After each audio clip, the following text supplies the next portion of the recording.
Well folks, welcome back to the channel. Today was a travel day and it was an adventurous day. I am in the northwest corner of the Adirondacks. This is my site behind me. I am on site 108 at Meacham Lake State Park. And today was a travel day and it was treacherous. Winds, heavy rains, thunder, lightning, hail. I tightened up my hitch as much as I could get it tightened, and the wind, it didn't sway the camper, it just moved me as a whole unit around in my lane coming here. And the rain was so bad, it was just like someone was in front of the truck with a fire hose spraying the windshield. My windshield wipers couldn't keep up. Loud, that's why I think there was some hail in there, because it was just loud. And it dumped a lot of rain. And now it's trying to clear off. It is still cloudy. The clouds are zipping along up there pretty good. And it is windy. And so I'm getting set up. This is my home for the next 3 days. And so we'll see how it goes.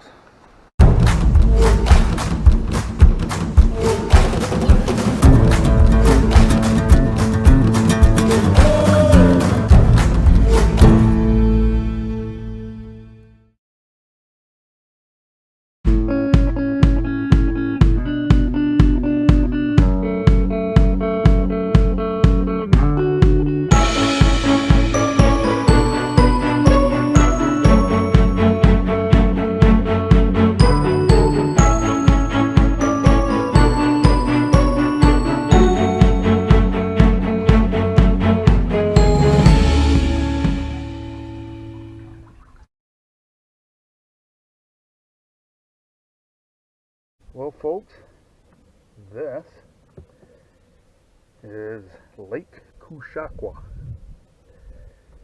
It's in the town of Franklin. I do believe, let me turn a little bit here, that this mountain over here would be Little Haystack Mountain. And it's the first time I've been on this lake. It seems to be a pretty decent lake. It's nice and calm out here. And if you guys follow the channel, you know that before I get onto a new lake, I kind of look to see what the restrictions are on the lake and any history on the lake. And this had a history that kind of intrigued me a lot. I grew up in this. This is up in the northwest corner of the Adirondacks, and I grew up in this area, and I had no idea about this sanitarium that was up here. So here goes another Adirondack story. Well folks, I'm on Lake Kushaqua.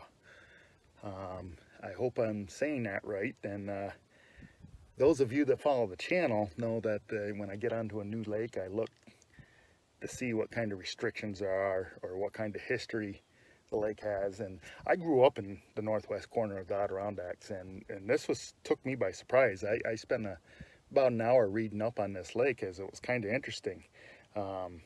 Over behind me, over on the shore there used to be a tuberculosis sanitarium over there. And when I was reading the story, it was in the late 1800s, a woman by the name of Elizabeth Newcomb, whose husband was a successful physician. And she wanted to create a place for young women suffering from tuberculosis to help recover their health. And she had learned about Dr. Trudeau, and a side note on this, Dr. Trudeau up in Saranac Lake. If you ever go through Saranac Lake and there's a sign you see that called the Trudeau Institute, well, that is where they're still fighting infectious diseases there.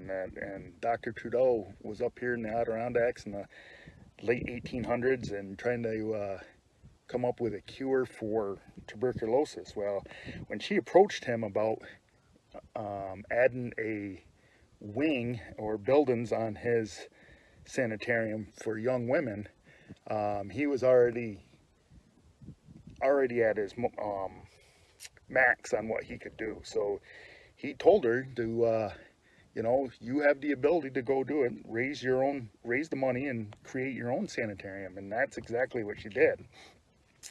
With the encouragement of her husband and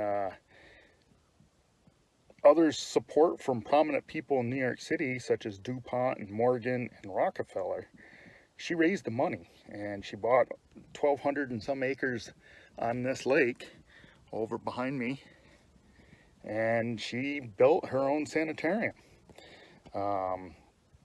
She went on to treat thousands of women throughout the years, and it was called Stony Wold Sanitarium, where she was the founder and the first president. And over the years, you know, treating mostly women, some men, and some children, the average cost back then, and this is from 1927, the average cost per day was about $3.20 per day to treat a patient there. And just during 1927, 138 patients were admitted, and there was a long waiting list of people asking for admission.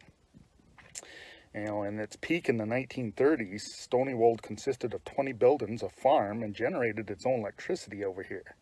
There were more than 150 patients, a staff of 70, and how they got here was the railroad, the Delaware and Hudson operated trains between Saranac and Plattsburgh with a flag stop station here at Lake Kushaqua. And the station was only about a half mile from the Stony Wold Sanitarium. And so the patients got the benefit from all this scenery here. This is quite the lake. Well, anyway, since, you know, back then there wasn't TV, and radio stations were hard to find here in the Adirondacks, so they had a kind of a unique entertainment. Back then, of course, Prohibition was in, and the patients were interested and enjoyed visiting crash sites where the federal revenue agents chased bootleggers through this region. A lot of the back roads here, the bootleggers used to try to avoid the revenue agents. Not far from here, they said in 1930, a large touring car chased by the Federals left the road overturned by the sanitarium, and the residents visited the site finding no intact bottles but a bunch of glass. In 1938, Elizabeth Newcomb herself succumbed to TB, and she was buried between the Stony Wold Hall and the lake at her request so she could look over the waters of Lake Kushaqua.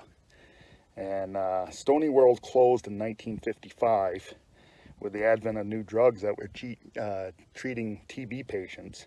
And in 1958, it was sold to a church group called White Fathers Catholic Order for $125,000. They actually outbid Paul Smith's College at the time, but the White Fathers was a religious order, and they used it as a seminary to train young missionaries. It opened in 1959 with 30 students, and it was soon named St. Joseph's Seminary until 1972 when it closed.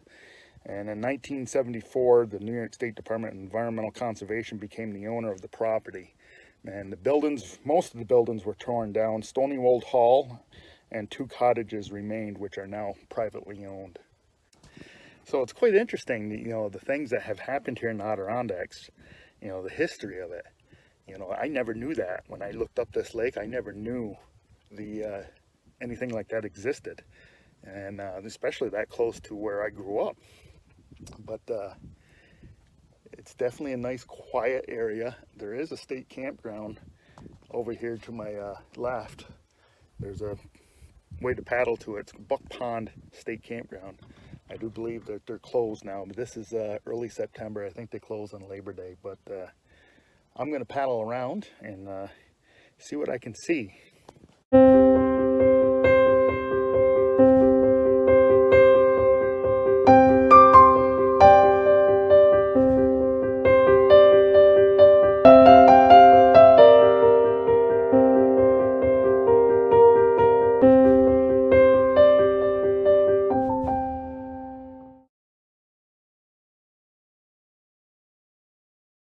This, folks, is the Narrows going back to my truck.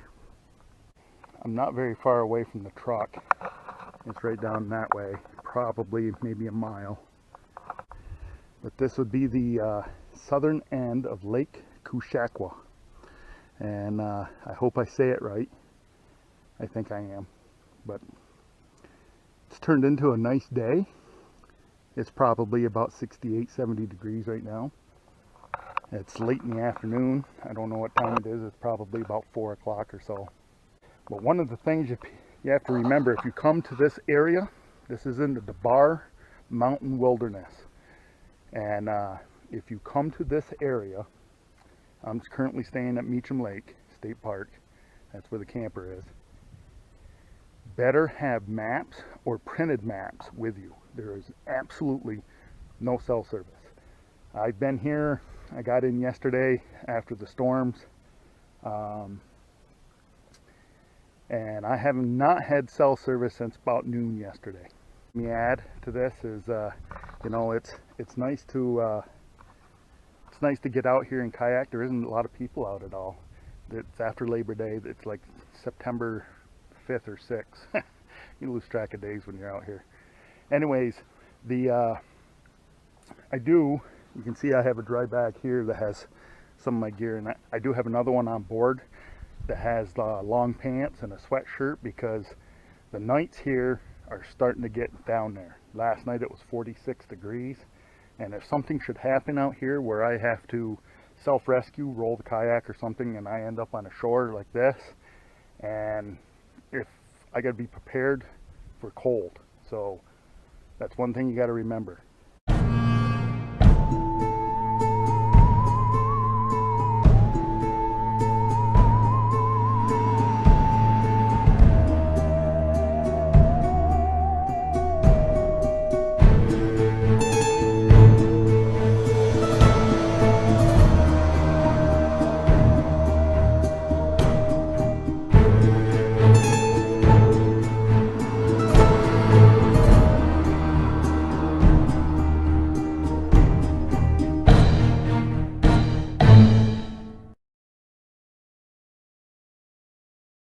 If you liked the video, give me a thumbs up. Subscribe to the channel to follow the adventure. Thanks for joining me.